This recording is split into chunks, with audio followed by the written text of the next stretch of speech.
All right, so we have our space, we've made the environment, we've given it a mood, which is, I chose cloudy, and you have this giant snap grid here.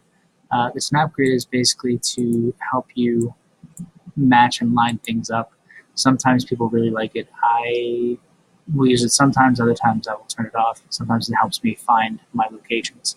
The location for the beginning is this camera, which is at 0, 0 on your grid. You can move it around if you need to.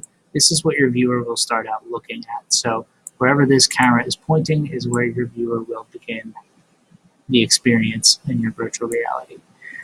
So if and when you need to move that around, you can.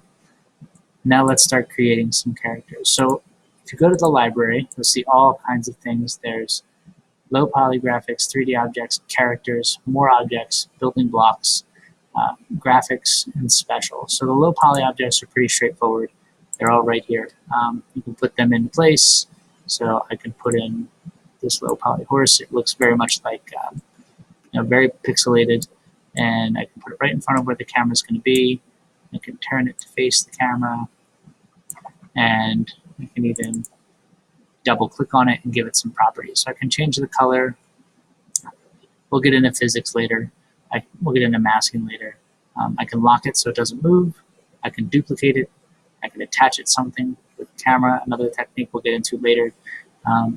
And I can also set it up to use in code. Make it talk.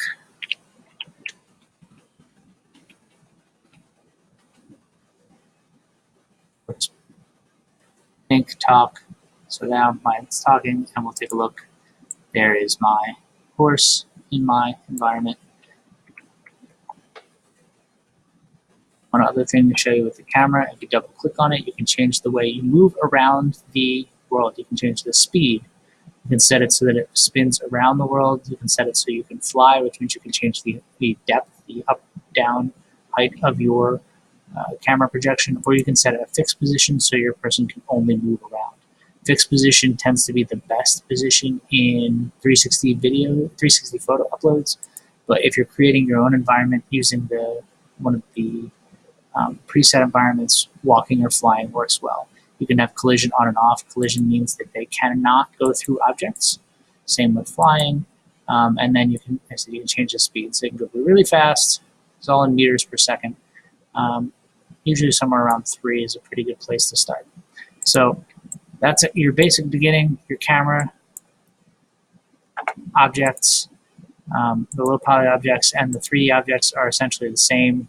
They have a little bit more detail in the 3D objects than you would in the low poly objects. I'll show you how to manipulate and change the objects in the next video.